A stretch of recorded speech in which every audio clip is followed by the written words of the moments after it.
Hi everyone, it's Dr. Lalitaa here. How do I have a successful relationship? It's a question that comes up a lot, and my answer instantly is there is not one recipe for a successful relationship. There is not one recipe that is like, right, if you follow this structure, this will lead you to a successful relationship. Every relationship is different. So the relationship that you hold with your mother, with your lover, with your siblings, with your friends, all of these different relationships are different, and different people will communicate with you differently.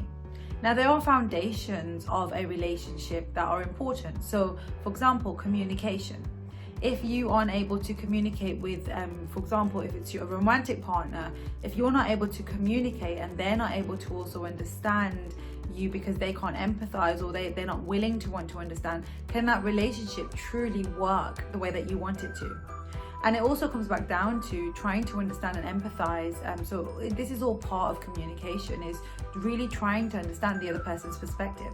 Even if you're angry or you're frustrated by what that person might have done or said, it's really trying to take a step out of your emotion to be able to empathize with them. Because remember, in a relationship, there's a need versus a need. So your need is being met and the other person's need is being met.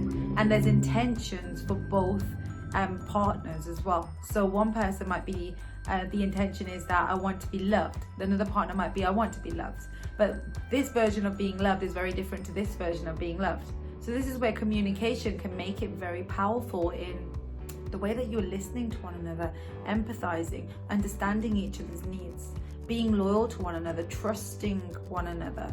And that trust can also come from like an insecurity. So if, for example, you're feeling like, hang on, I don't feel attractive and I know my partner's very attractive, and if she goes out or if he goes out, what's going to happen? Maybe someone else will meet them, or what about if they will leave me? So underlyingly, we're always coming from that insecurity. And this is why in a relationship, it's not just about working together.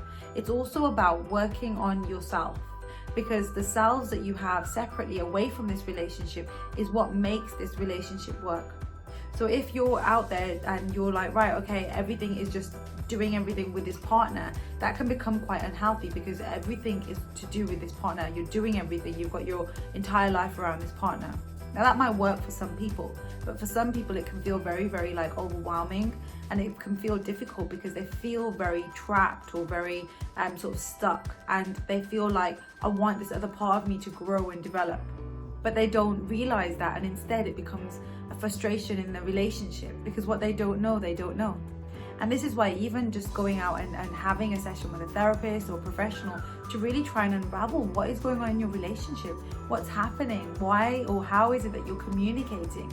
And is it that one person might feel like, well, they're not available for me emotionally, or they're not available for me financially, or they're not available for me physically, and that then has an impact on the way that you're then communicating with one another. Because personally, you've got a build-up of these emotions. And when they're thinking, or when you're trying to communicate something, they might just be like, oh, can you cook dinner today? And that's it. You've lashed out and all this frustration comes out, and the person's like, oh, I didn't mean it like that. Like, well, why are you getting so mad? I only asked if you're gonna make dinner. And that other person doesn't understand either. And it's like, okay, but there's too much frustration. It's like, right, I need to go, I need to get out. You're doing my head in, and not having the time to self-reflect and understand what's actually going on. Now, that's just in romantic partners, but it's the same in friendships. It's the same with family members, in the way that we're communicating. And it's coming back down to creating your own recipe to what is success in a relationship. And success means so many things as well. And it's touching on them, the traits that I've mentioned, the foundations of loyalty, of trust, of communication, of having your own self-awareness as well, of being able to be honest with one another about how you're feeling. And sometimes that can feel very difficult, because being honest with the other person may feel like, well, I haven't been honest with myself, or I don't know what's going on for me.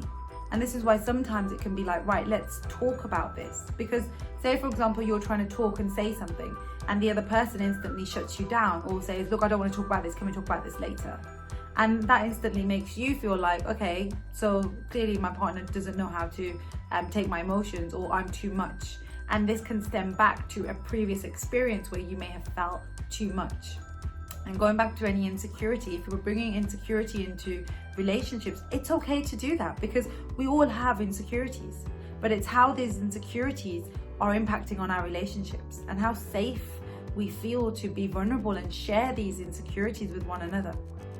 So yeah, going back to the point of just what is a successful relationship, it depends on the individual, it depends on you, and it depends on the person as well. And what you might find now as a successful or a relationship that works, you might find in 5-10 years time that's not the same recipe that you're using. You just keep refining it through the experiences, through learning to communicate, through learning to speak out, through learning to be vulnerable and learning more about yourself.